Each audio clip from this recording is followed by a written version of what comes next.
بسم اللہ الرحمن الرحیم۔ شروع اللہ کے بابرکت نام سے جو بڑا مہربان اور نہایت رحم فرمانے والا ہے۔ آج ہم جس مرد مومن کا ذکر کرنے جا رہے ہیں ان کا نام حضرت محمد واسع ہے۔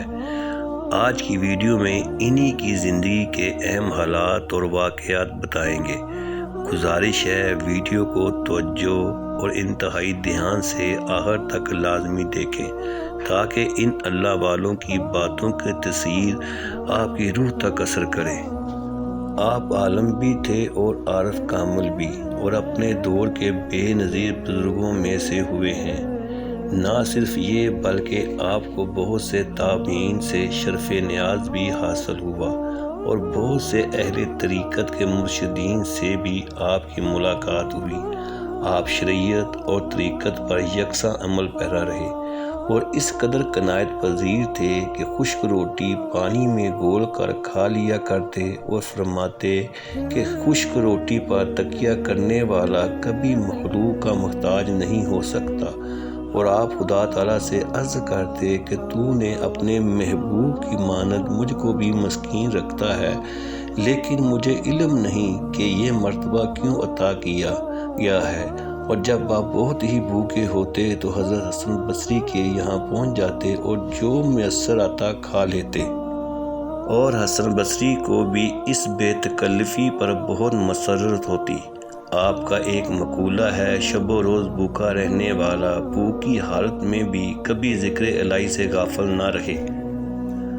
آپ نے فرمایا، دنیا میں رہتے ہوئے زہد اختیار کرو اور حرص کو ترک کر دو، اور پوری مخلوق کو محتاج تصور کر کے کبھی کسی سے اپنی ضرورت کا ذکر نہ کرنا، اور اگر تم ان چیزوں کے پابند ہو گئے تو بے نیاز ہو جاؤ گے، اور اس نصیحت پر عمل کرنے والوں کو دونوں جہاں کی سلطنت حاصل ہو جائے گی۔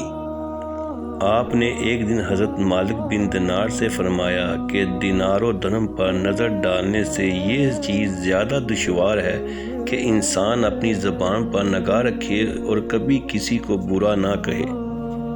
ایک مرتبہ آپ قتیبہ بن مسلم کے یہاں ادنیٰ لباس میں تشریف لے گئے، اور جب انہوں نے پوچھا کہ آپ نے ادنیٰ لباس کیوں پہنا ہے تو پہلی مرتبہ آپ نے جواب نہ دیا، پھر دوسری مرتبہ سوال کرنے پر فرمایا کہ میں زہد کا مفہوم بتانا چاہتا ہوں، لیکن اس لیے خاموش ہوں کہ کہیں اس میں اپنی تعریف اور حالت فقر کے بیان کرنے سے کہیں اللہ تعالیٰ سے شکوے کا پہلو نہ نکل آئے۔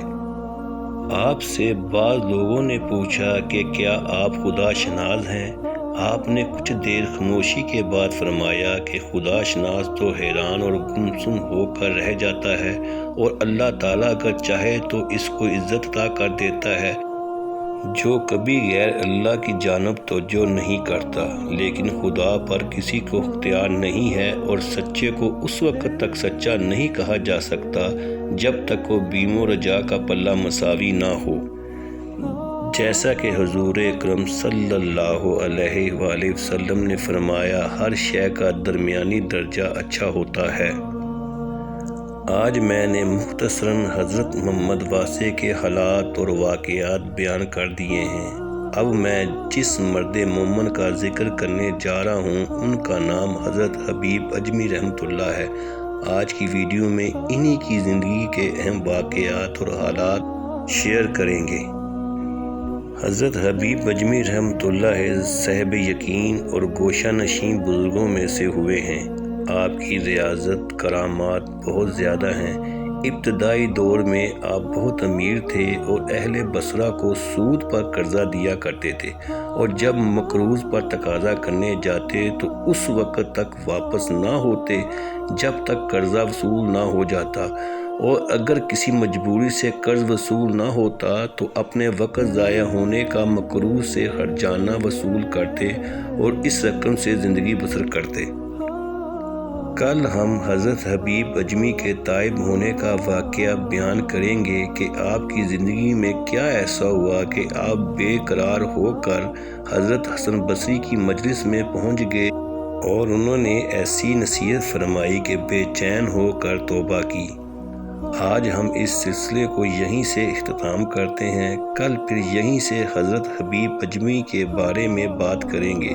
میری دعا ہے کہ اللہ تعالیٰ میری اور میرے سننے والوں کی ان نیک بندوں کے صدقے بخشش فرما دے۔ آمین ثم آمین۔ اور میرے سننے والوں سے گزارش ہے کہ درود پاک پڑھ لیں۔ شکریہ۔